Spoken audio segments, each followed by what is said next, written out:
কাজেই শিক্ষা প্রণয়ন, শিক্ষা সিলেবাস প্রণয়ন কমিটিতে আল্লাহর নবীর হাদিসকে অস্বীকারী দুষ্কৃতিকারীকে ইসলামী স্কলার হিসেবে দেখিয়ে জনগণকে ধোঁকাবাজি, ভাওতাবাজি করার যে তৎপরতা শিক্ষা মন্ত্রণালয় থেকে করা হচ্ছে, আমরা তার তীব্র নিন্দা জানাই।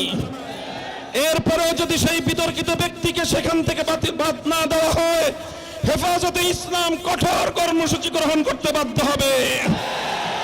সংগ্রামী সাথী ও বন্ধুগণ, স্পষ্ট ভাষায় কয়েকটি কথা আমরা জানিয়ে দিচ্ছি। রামগিরি মহারাজ, নীতিশ নারায়ণ সহ যারা আল্লাহ নবীর বিরুদ্ধে কটূক্তি করেছে এবং তাদের সমর্থন জুগিয়েছে, তাদের বিরুদ্ধে ভারত সরকার যদি কোনো পদক্ষেপ গ্রহণ না করে, আমাদের বাংলাদেশ সরকারের প্রতি আমাদের সুস্পষ্ট দাবি থাকবে, ভারতীয় রাষ্ট্রদূতকে তলব করে তাকে স্পষ্ট প্রতিবাদ জানাতে, এরপরেও যদি কাজ না হয় প্রয়োজনে রাষ্ট্রদূতকে বহিষ্কার করতে, তারপরেও যদি কাজ না হয় প্রয়োজনে ভারতের সঙ্গে আমাদের কূটনৈতিক সম্পর্ক ছিন্ন করার আমরা আহ্বান জানাবো। আমাদের দ্বিতীয় স্পষ্ট বক্তব্য হলো, আমাদের দেশে মাঝে মাঝে আল্লাহর নবীর বিরুদ্ধে কটূক্তিকারী কিছু মুরতাদের আবির্ভাব ঘটে। আমরা স্পষ্ট ভাষায় আমাদের অবস্থান ব্যক্ত করছি, আল্লাহর নবীর ইজ্জতের প্রশ্নে আমরা কোনো বিষয়ে ছাড় দিতে আপোষ করতে প্রস্তুত নাই। আমাদের অব্যাহত দাবি, আল্লামা আহমদ শফির দাবি, আল্লামা জুনায়েদ বাবু নগরীর দাবি, আল্লামা মুহিবুল্লাহ বাবু নগরীর দাবি হলো নবীজির বিরুদ্ধে কটূক্তিকারীদের জন্য সর্বোচ্চ শাস্তির আইন, মৃত্যুদণ্ডের বিধান চাই।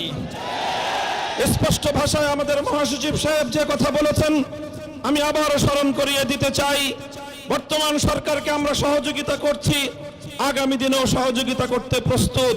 কিন্তু ইসলামের বিরুদ্ধে, আল্লাহর নবীর ইজ্জতের বিরুদ্ধে যদি সরকার বুঝে বা না বুঝে কোনো পদক্ষেপ নেয়, আমরা সতর্ক করব। সতর্ক পর যদি তারা সতর্ক না হয়, আমরা আমাদের কঠোর পদক্ষেপ নিতে বাধ্য হব। আল্লাহর নবীর হাদিসকে অস্বীকার করা, এটা নবীজিকে অবমাননার নামান্তর।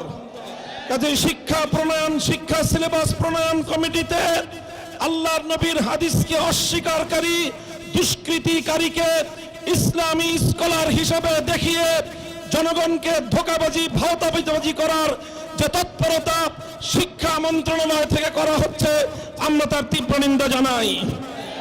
এরপরেও যদি সেই বিতর্কিত ব্যক্তিকে সেখান থেকে বাদ না দেওয়া হয়, হেফাজতে ইসলাম কঠোর কর্মসূচি গ্রহণ করতে বাধ্য হবে।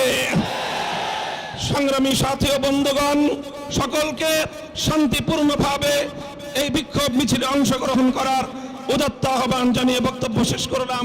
ওয়া আখিরু দাওয়ানা আলহামদুলিল্লাহি রাব্বিল আলামিন।